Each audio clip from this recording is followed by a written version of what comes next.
In Conversation with Terry Shepard, award-winning broadcaster, narrator, and author. A deep dive into the writer's craft with the artists and support systems who create the stories we love. Thanks, Lisa. Today's guest is someone who proves that doing can be a life's work, and a wildly interesting one at that. Peter Samuelson calls himself a pro-social entrepreneur, but that title barely scratches the surface.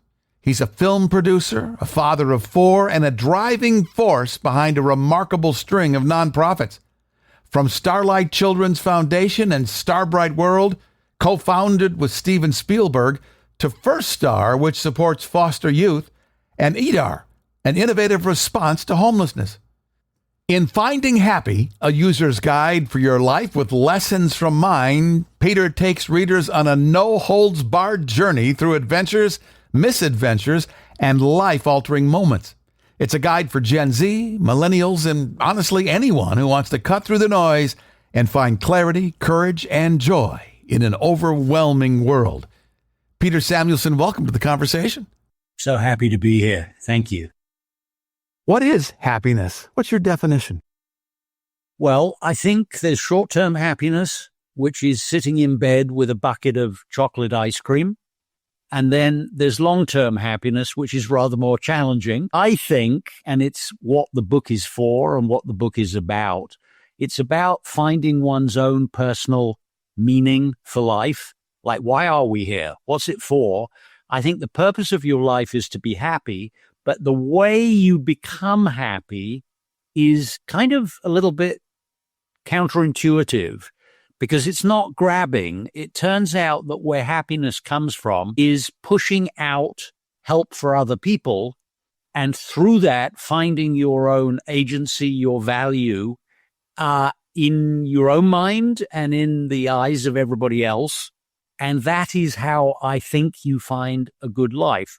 Where this began is that after I had done the Starlight Children's Foundation, and we can come back to that, and then Stephen and I had done Starbright World, I realized that American foster kids don't go to college. 6% of them go to college, as against roughly 50% of the whole population of 12th graders. And I thought that was completely bonkers, mad, crazy, because if anybody would need to go to college, it would surely be kids with no decent family to support them, no environment to lift them up, nowhere to live after they turn 18 and age out of foster care.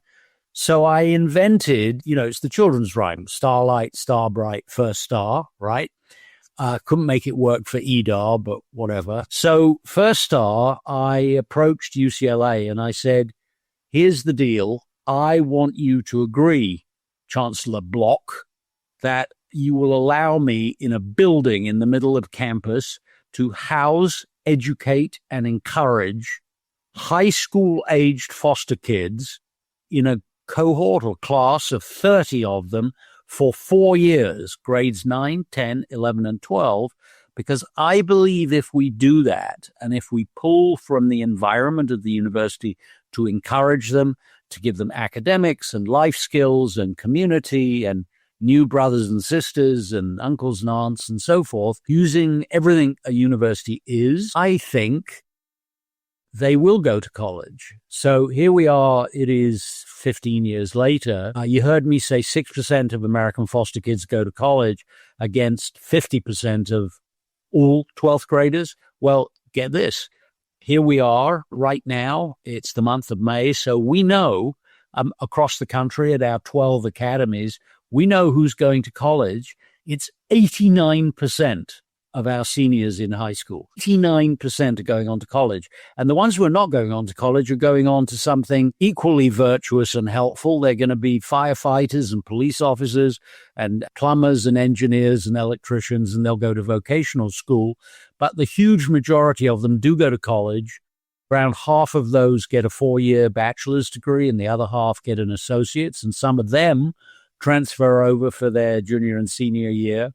So what I realized, and this is where the book Finding Happy comes from, I realized I've mentored at this point hundreds of young adults, kind of, 15 to 30-year-olds. And I've developed, like a film producer does, kind of pattern recognition. I've worked out what are the 36 things that bother them, that they feel challenged by. And I created a structure where each chapter is an issue. Like, for example, what is a good risk? What is a bad risk? How can you tell the difference? And in parallel, I realized I have had adventures as a film producer that are completely bonkers. Nobody would believe them, but they are true. And they are either very scary or very funny. And I've worked with some very well-known, famous film stars and so forth. And the only way to write these books, I thought, was I will get up without fail every morning at 5:00 and I'll write for an hour, which I did for a year. But about halfway through, I realized this is not 2 books, this is 1 book, because I can use the adventures in the screen trade to illustrate. So, for example, that chapter about risk-taking, well, I've got it all right and all wrong on multiple occasions.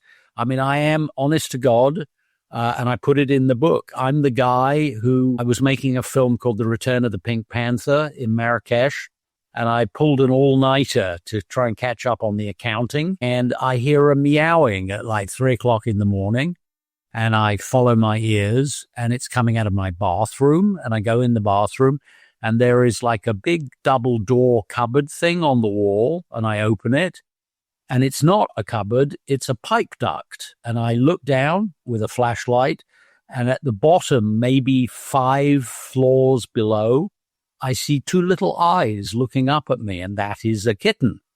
And I think, well, this is smelly and dark and greasy and horrible, and no one's been in this pipe duct since they built the hotel 150 years ago.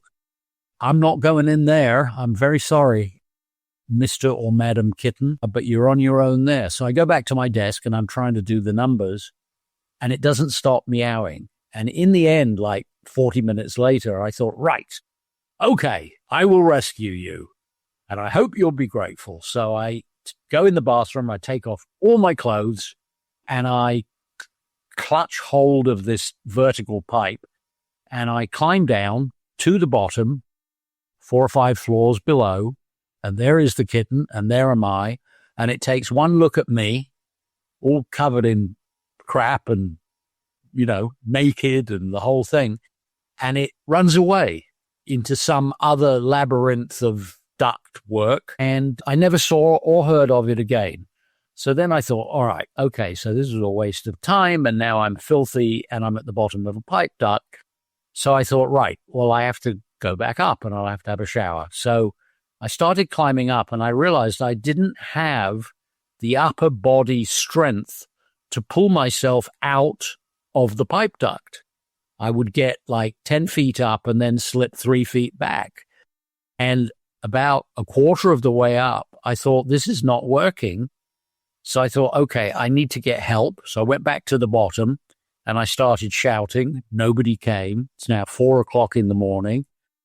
And so I thought, all right, well, never daunted. I'm going to do it very slowly with maximum leverage, and I'll have a rest after every 10 feet. And that's what I did. And it took me over an hour, and I finally collapsed back into the bathroom through the double doors of the closet thing. And I picked myself up. I got in the shower. I had a shower. I went and sat at my desk, and I'm back in the numbers again. And there's a knock on the door, and it's one of our electricians. And he says, I'm sorry to bother you so early in the morning, but could I go over my petty cash with you? And I thought, he has no idea. I just had a near-death experience. I nearly died. So I used that in the book as an example of, no, that wasn't intelligent. Why did I do that? Well, I felt compassion for the kitten. That's good. But when you are a young man, and I was like 22 years old at that point, you don't have a developed front on your brain. The prefrontal lobe hasn't grown yet until your late 20s if you're a young man. So you are operating entirely on the reptilian fight or flight back of the brain, the amygdala, And the back of the brain says, oh, kitten at the bottom of a pipe duct, I should go. Saber-toothed tiger, fight or flight. Do I fight it or do I run away? Later in your young adulthood, you grow the front part, which is the chess game of life. Is there anyone with me? Because if there's anyone with me, then there are two of us to fight the tiger. Or if I run away, I don't any longer have to run faster than the tiger. I only have to run faster than the other person. If I had had the front of my brain pumping away, I would have thought I should probably study how to get back up before I go down. And so I've used it as a life lesson in the risk-taking, that the first thing you look at as a young adult in taking a risk is, could this kill me? If this goes maximally wrong, will I die? Because if you might die, you probably shouldn't do that one, and so forth. But it's not an accident that there are more fatalities and serious car crashes involving drivers who are 17 to 25 years old. It's because they don't think about the chess game of life, the consequences. Anyway, so I wrote the book. I thought it kind of worked, and I experimented a bit with kids that I mentored. And I said, what'd you make of this? And it seemed to go down rather well. So I thought I'll have to pay Amazon to publish it. You know, they'll do that print on demand thing. No, I got an agent. The agent got a bit of a bidding war going. Simon & Schuster Regalo bought it. Then an audiobook company bought it, and it'll be out June 10 on everything you can think of. The hilarious one is the latest retailer. You know, it's at Barnes & Noble and other bookstores, but also Simon & Schuster have placed it with now Target. And when I told my family there's going to be a display of the books in Target, there was a silence, and one of my kids said, where are they going to position that? Is it going to go between the condoms and the plastic spoons? I said, that is shocking how much insight you have to your father's work of 2 years. It is indeed going between the condoms and the plastic spoons. This is Peter Samuelson. He is the father, not only to that smart aleck kid, but to so many foster kids whose lives he's touched over a long period of time. He's written the book, Finding Happy, a user's guide to your life with lessons from mine. We all have big dreams. Why do so few of us have the courage and the patience to achieve them? Well, that, of course, is the $64,000 question, or maybe these days with inflation and tariffs, it's the $6.4 billion question. I think one way I talk about opportunities and ambition when I'm teaching is I say, think of your life as you're in an envelope and it's dark and you're sitting there and you're in the middle and you have a pencil. You can choose. You could just sit there in the dark for the rest of your life, or you can poke away from the center with the pencil. And if you do poke with the pencil, every so often you will go through the envelope. You'll make a hole. And you will have to say to yourself, oh, I will never be a concert pianist. Oh, my math is not good enough to be an engineer. But then you have the opportunity as a young adult to pull back the pencil, choose at a tangent a different direction, and push in that direction. And as you explore, so you will work out between the opportunities that you have. And sure, you'll fail from time to time. But, you know, in Silicon Valley, someone goes out to raise millions of dollars in venture capital for their wizard new idea. The venture capitalists don't only want to know about their prior successes, they also want them to talk in granular detail about where they failed. What did you fail? Why did it fail? What have you learned from that? And so forth. So it's a holistic truth. If you're a young adult, you need to find your happiness. It needs to be short-term, medium-term, and long-term happiness. And it gets more complex the longer term you reach for. And what I've tried to do in Finding Happy is to use anecdotes, which hopefully are hilarious or they are scary or whatever, to illustrate these chapters. And I think there will be some young adults that will read the whole book from the beginning, page 1, all the way to page 350. But I think you can also dip into it. I've done the table of contents so you can choose a topic that bothers you. How do I find love? Where do I find love? I'm being bullied. What should I do about that? Oh, what career? There's 2 things I'm interested in. How can I find out what's the best fit for me? Which university should I try to go to? How do I deal with my parents? What do I do about my health? How do I know who's a good friend and who is a terrible friend? I'm attracted to negative people. How do I deal with that? And I've divided it up into chapters. There's like 3 dozen of them. And I think most young adults will read it that way.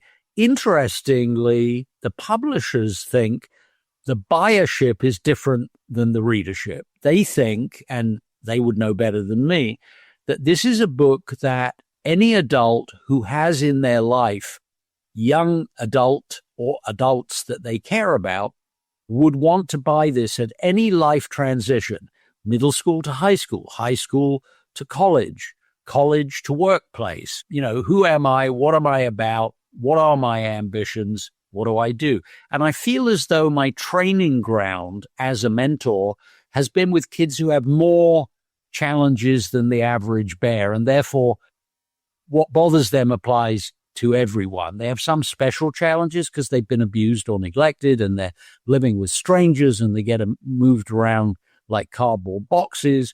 But they also are just teenagers and just young adults. And so what I've learned there is that they have an exacerbated, worse deck of cards, hand of cards. And if I can help them, then I ought to be able to help any young person. And I've tried to organize it in a way that, especially where an adult feels that they themselves are not qualified to be an expert. And also, let's remember, kids, they often don't want to tell their parents stuff, and they often don't want to tell their role model or their mentor sort of what is bothering them. And they often ask their friends, and their friends are idiots on the subject. So it's the blind leading the blind.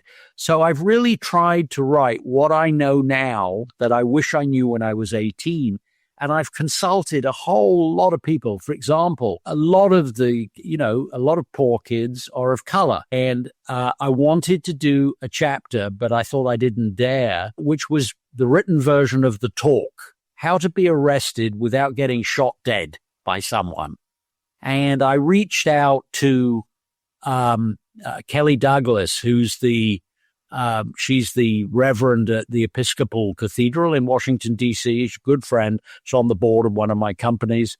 And I said, do I do this? Do I dare do it? I'm kind of like, I'm an old white guy. What the hell right do I have to do the talk? And she said, well, you absolutely have to do it. It would be a glaring omission. She said, what you might want to consider is bringing in one or more young people of color, ask them what they think. And that is exactly what I do. So that chapter has boxes in there written by young men of color, primarily, talking about their encounters with other young men, whether of color or not, but wearing uniforms and holding guns and trying to suppress their own amygdala-driven anger that they haven't done anything wrong and they want to be pushy with the officer. Meanwhile, the officer's biggest fear, because they're only 23 years old as well, is that they've lost their temper, and their fear is they're losing control of the situation. So they need to intimidate and be mean and shove around the young man of color. And, the point of the chapter, I also pulled from the ACLU. What are your rights? Do you have to identify yourself? Yes. Do you have to give them more information? No. Can they search you? No. Do you have a right to a lawyer? Do you have a right to 3 telephone calls if you're under 18, 1 telephone call if you're over 18? So all of these things, I got expert help, and it's all right there in that chapter. I think it's a very difficult conversation for anyone to have with their kid. And the book aims to give them every single thing that they need to know, like you will have your victory. If the law is on your side, that'll be in court. And when you have a lawyer, you will stand taller than your accuser and you'll win and you'll feel good.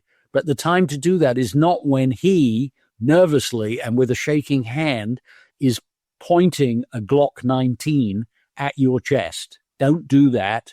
Live to tell the tale. So there are chapters like that. And a lot of it has to do with how ambitious do I dare to be and what is feasible. And I realize in my life, especially my young life, I did tons of stuff that I had no right to be able to do because I just sort of dared to do. And I sometimes got it really wrong, and people bullied me, people were mean to me, I got fired, all sorts of stuff. But if I had just sat in the envelope and didn't poke with the pencil, I'd still be sitting there, instead of which I've got this really remarkable life.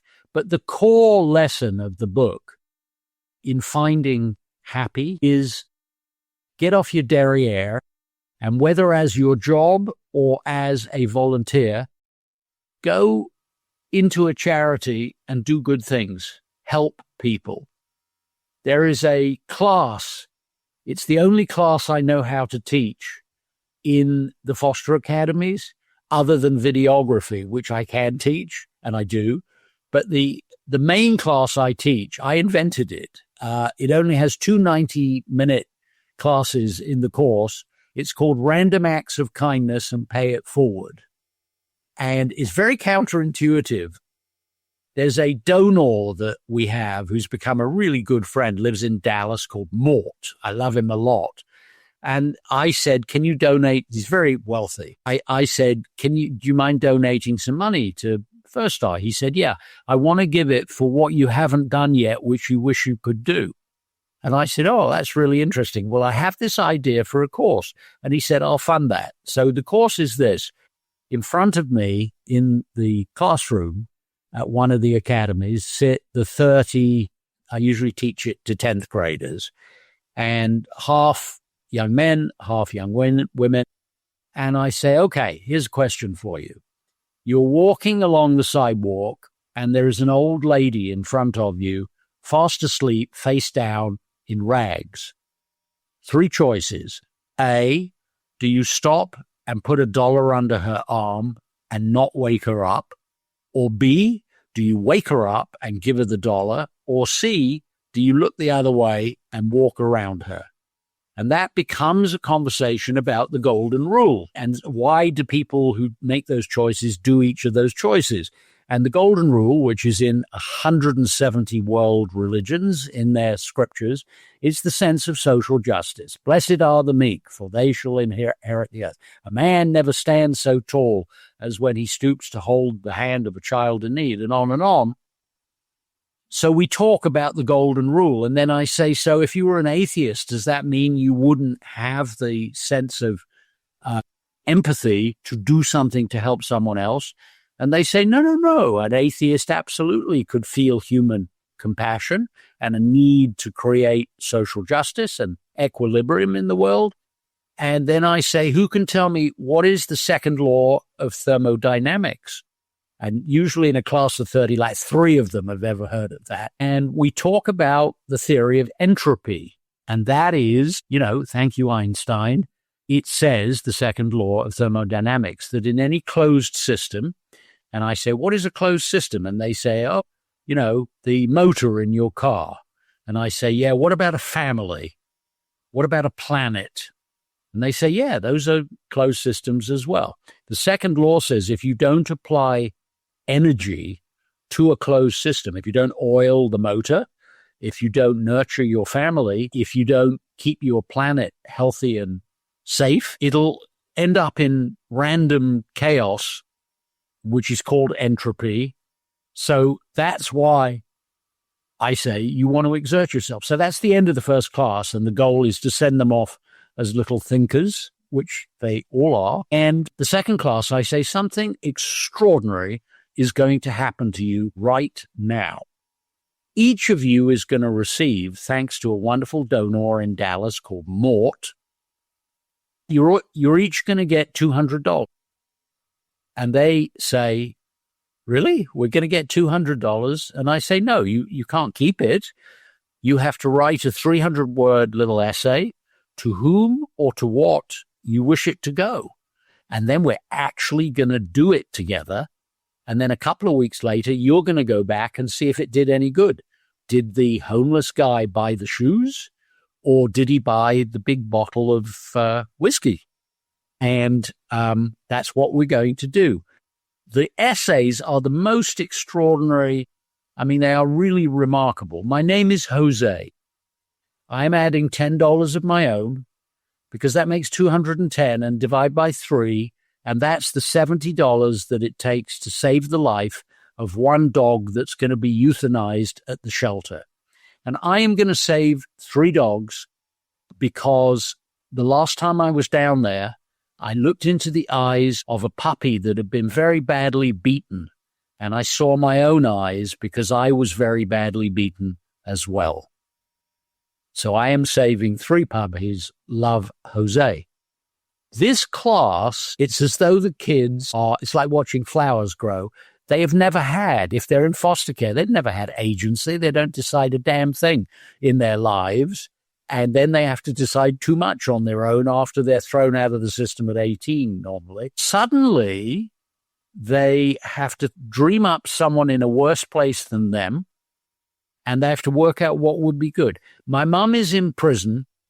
She did some very bad things, including some bad things to me, and she's in prison for another 2 years, 3 months, and 4 days, but she hates the shampoo there and the soap, so I'm going to put the money in her prison account so that she can buy better toiletries, stuff like that. And this agency, this power to do, this recognition that there's someone worse than you is very close to the meaning of life. It took me 3 chapters. The meaning of life is chapter headings, part 1, part 2, and part 3. And part 3 is at the very end of the book. And you need to buy the book in order to really grasp it. But the core of it is get off your derriere and volunteer for something. You can make a career of it, God bless, but you don't have to do that. You can simply volunteer for a charity and watch. I'll bet you at dinner that what happens to you is remarkably good for you as well as for whatever the cause is that you choose to work for. And you can do it on weekends. You can do it 6 hours a week. You can do it full time. You can get a job. You can earn money. But you can also have a career where you earn money to pay the rent and put food on your family's table. And you can also, on the side, do random acts of kindness and pay it forward. It's remarkable. It has had a extraordinarily vivid effect on the kids. It's one of the life lessons that I have taught where I then see the foster kids have taken it in. I'll give you an example. So last Christmas, a big posh restaurant donated itself at lunchtime, and we had an enormous bang-up lunch donated by the restaurant for 2 cohorts, so 60 current teenagers, plus a whole lot of alumni and staff and people from the university up the road and so on and so forth. So we have this wonderful lunch and there are speeches and the kids speak and everyone's very emotional. And we come out and we stand on the sidewalk because the minor theme of firststar.org is we're always waiting for the vans. They're always late. They always go to the wrong place. Drives me mad. And out of the corner of my eye, I see the head waiter is coming. And he says to me, I've got like 100 cupcakes with icing on top in little boxes because nobody ate them because they all filled up on the pasta. Should I throw them away or what do you want me to do with them? And I said, no, don't throw them away. Terrible waste. Bring them out, give them to the kids, and they'll take them back to their placements and they can have them after supper or something. So they did. The waiters brought out these little boxes on trays, and every kid got one. A couple of kids got two. And I'm standing there, and the vans have still not arrived. And out of the corner of my eye, I see one of our more troubled kids, I guess probably 17 years old, and a really stubborn boy and very difficult to help him. But we were making some progress. And out of the corner of my eye, I see him walk away from our group, and he goes away up the sidewalk. I'm thinking, this is not good. And I'm getting ready. He's now 100 yards away, and I'm thinking he's doing a runner. He's running away. And I'm getting ready to tell the director, we need to send someone, find out what's going on with him, bring him back. And he doesn't run away. He stops. And there is an old man lying on the sidewalk. And our student, we call them scholars, he bends over, and the guy's asleep, and he puts the cupcake in its little box in the crook of his arm, and he sidles back to our group because he doesn't want us to notice. And I thought, he was listening. He got that from the class, and he did something remarkably kind, and he didn't want anyone to flatter him and thank him. And that's also part of what's in the class is the great Rabbi Maimonides. He said he did this pyramid of giving, and the most effective is teach a man to fish, don't just give him fish, and do it anonymously. And I always know the Jewish donors to my charities because everything comes in multiples of 18, $180, $1,800, whatever. Because 18 is the number 18 in Hebrew is the letters that say life, chai. So he even grasped what Maimonides taught, which I teach in the class, which is the pinnacle of giving, is to give anonymously, not for your own ego. And that's what he did. So I've learned more from these kids over these 20 years than anything I've contributed. But what I have learned, I've put in the book. And it isn't just for foster kids. It's for any young adult, 15 to 30 years old. And it, I think, should be bought. Sure, they can buy it, but it's maybe more for a grown-up in their life who cares about them and wants them to thrive. I just did a podcast with Teamsters across the country, drivers, truckers, 18-wheelers. And I said, what do you think about sitting there in a truck, driving from, across the country? You think about your family. You think about the teenager you're worried about and the fact that you're not there, but he needs, somebody mentoring him and coaching Little League and whatever. And I said, you could think about buying him the book, because what I've put in the book is every helpful thing that I myself have learned as a dad, as a charity runner, as an entrepreneur, as a film producer. It's the life lessons that I think will lift up young people. And on the cover of the book are all the words in a kind of word cloud that might be of interest. And I know you can't see this, probably. I see what the biggest word is. The biggest word is love on that thing. Why is that the most important word? Oh, I don't think any of us can do a damn thing without unconditional love. And of course, that's precisely what foster kids don't have. I think unconditional love means that however tough a day you have, you can go home and someone will listen to you. My wife and I, all the time that we had our 4 kids living with us at home before they went off to college, we used to do a thing every dinner that was called highs and lows. And from the time that they were very little, they would sit there and say, my high today is I got an A on my writing homework. And my low was that Billy was mean to me and pinched me and whatever. And we do that up and down the family. And I've also done it in First Star, but they have terrible, I have to be very careful in First Star because they come from abuse and neglect. Their lows are sometimes so disgusting that you have to be very careful about privacy. They become They feel very safe in First Star, and mostly I prefer that they talk about the very personal stuff, the abuse and neglect side with their peers, with the other students who give them an enormous amount of love.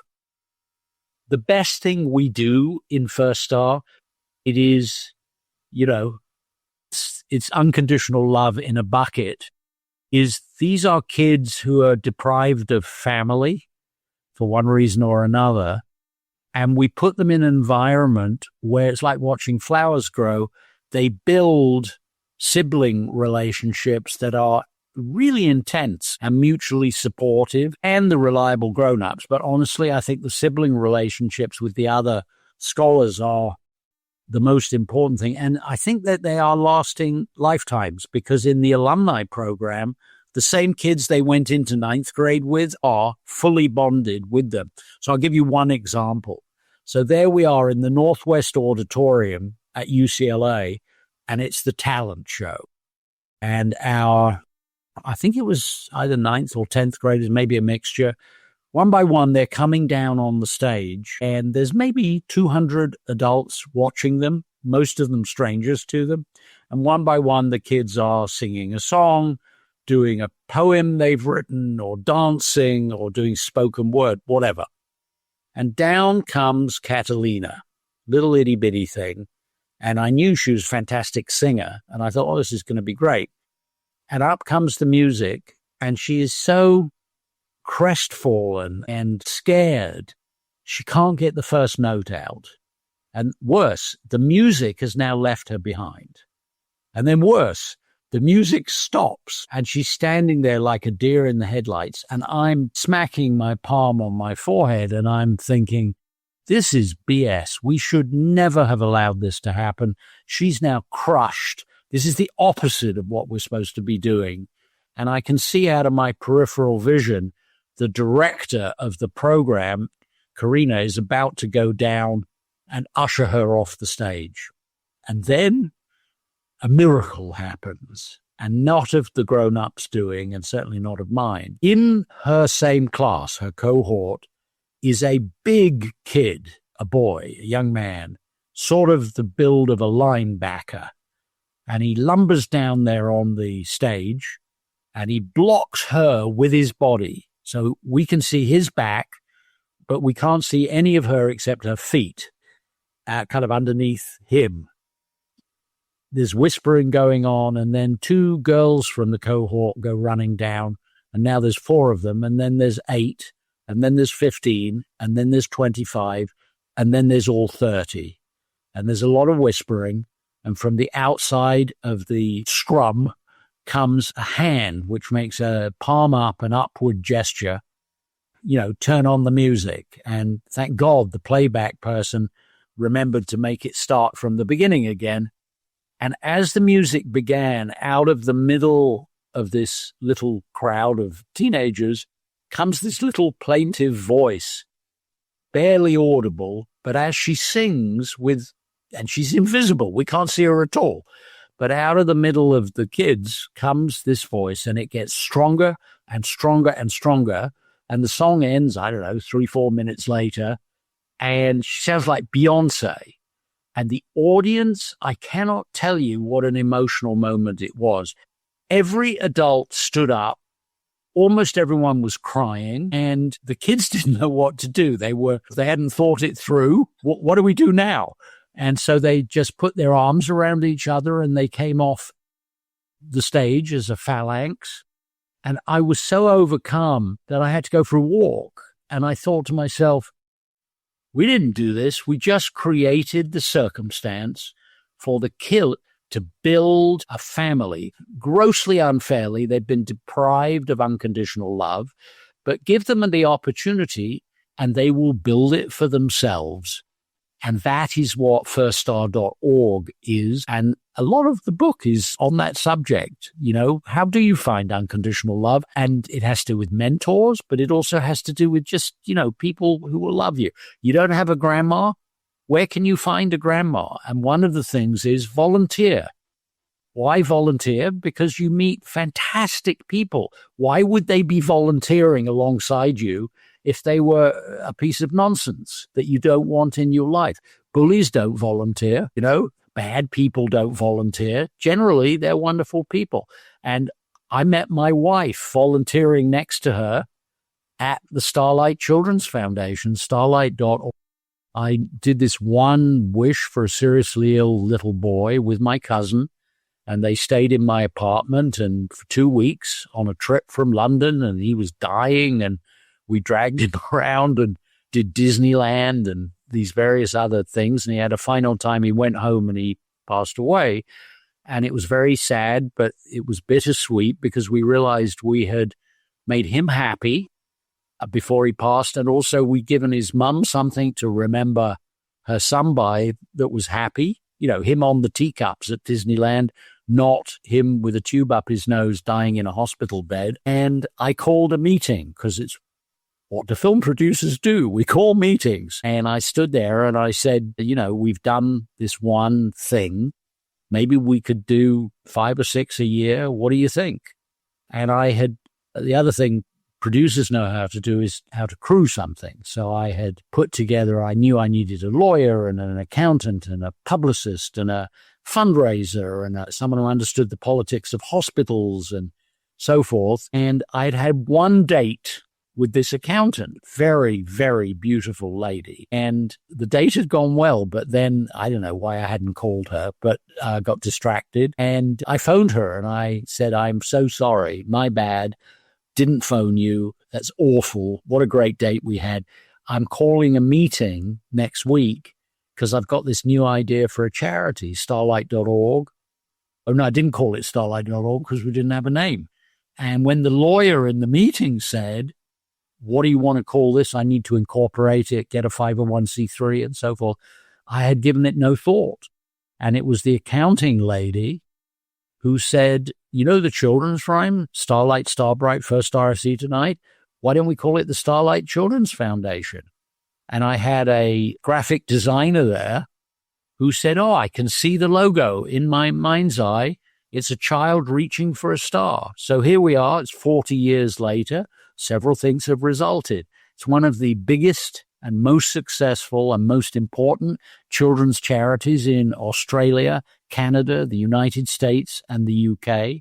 We've raised and spent $1.4 billion, seriously ill kids and their mums and dads. But my personal happiness that has come out of it is, being its dad or grandpa, or whatever I am at this point, but also that second date with that accounting lady. And then there was a third date and a fifth date and a 10th date. And then we went down to the children's ward at County USC Medical Center because it was Christmas and we had a live band and the kids were dancing. And there was this one girl where they had to wheel her entire bed in because she was too ill to get out of bed. And I saw a very emotional moment that she was dancing horizontal, lying in the bed, or actually on top of the bed.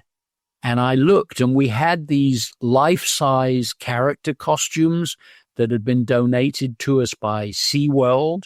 And one of them was a dolphin. And inside the dolphin, looking out through the sort of grill in its chest so she could see where she was going, was the young accounting lady. And she was so emotionally overcome by the child dancing in the bed that all her mascara had run. And that was the moment for me. And I thought, I love this woman. And so anyway, we got married. We have 4 kids and a blended family. And we've been together, whatever it is, 35 years, I think it is now. So yeah, it's okay to have benefit. And if you want to find happy, go volunteer to some charity. Watch how fast they promote you.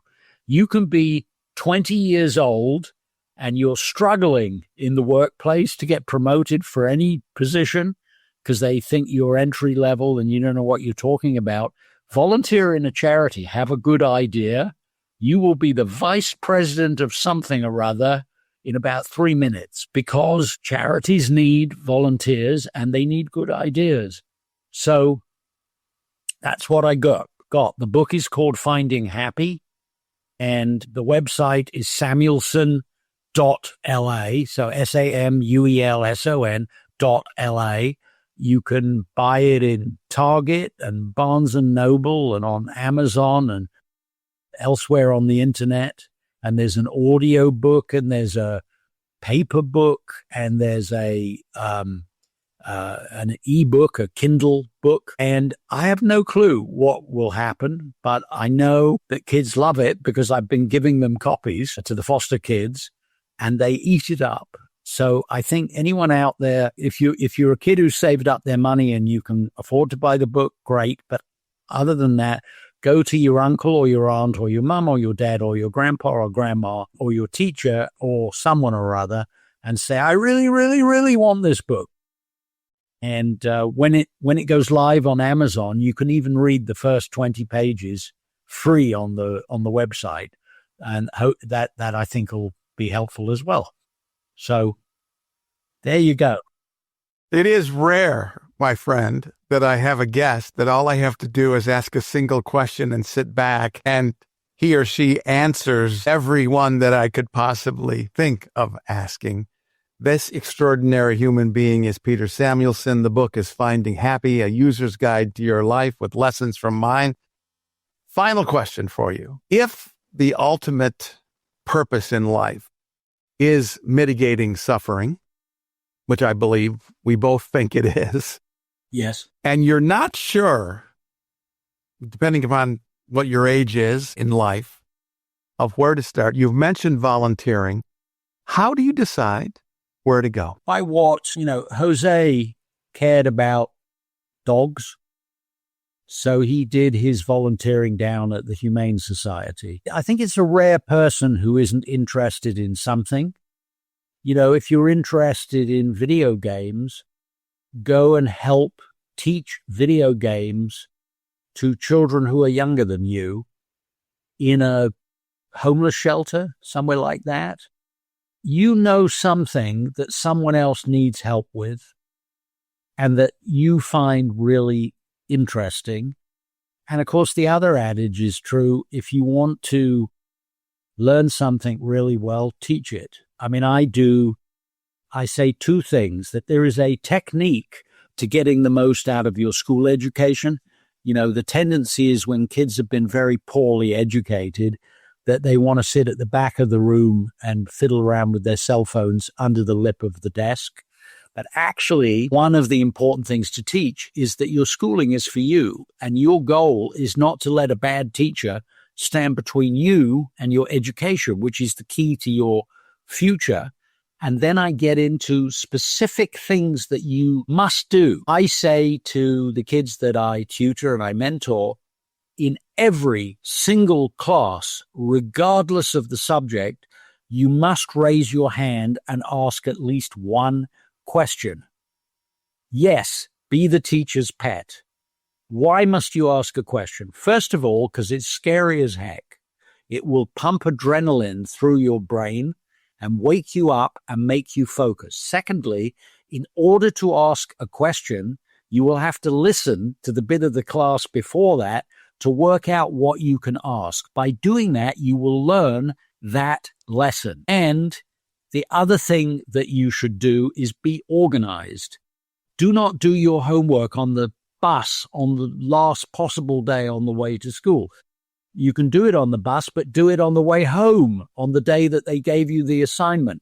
Give yourself the enormous happiness that comes from being organized and therefore having to work less hard. How do you organize yourself? What is a spider graph? How do you not game your classroom, but how do you get better grades? There's a technique to doing that. What do teachers take note of? One of the things is the people who ask intelligent questions. But I say, even if your question isn't intelligent, ask the damn question, because it will make you wake up and get something out of the class. There are two things that I want listeners to remember about this visit. One is this website, Samuelson, Samuelson.la. That Yes. is the starting point. Yes, it's not a .com. It's not a .org. It's a .la. Why is it a .la?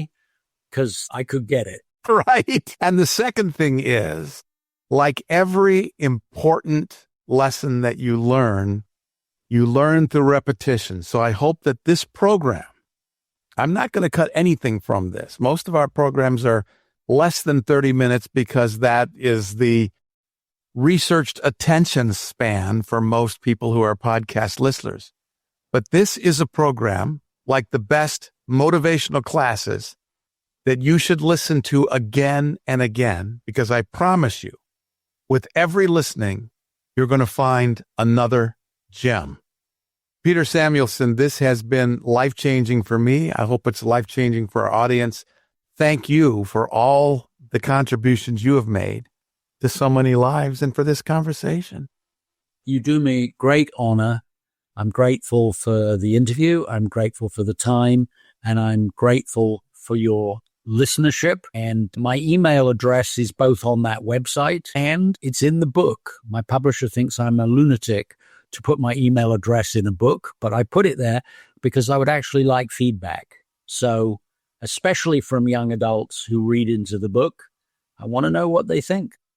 And one thing to remember from my own experience on the speaking circuit and as a motivational author is that even when you give those out, only 1 in 40 people who hear this message will go to Samuelson, LA, will actually write to this amazing gentleman. And that person, if that's you, is going to have an amazing future because that's what the science says. Peter Samuelson, it's been a pleasure. Thank you so much. Thank you. Just raise your hand. That's the same as sending that email. In Conversation with Terry Shepard is a copyrighted presentation. All rights reserved. I'm Lisa Davis. Join Terry Shepard next time in Conversation.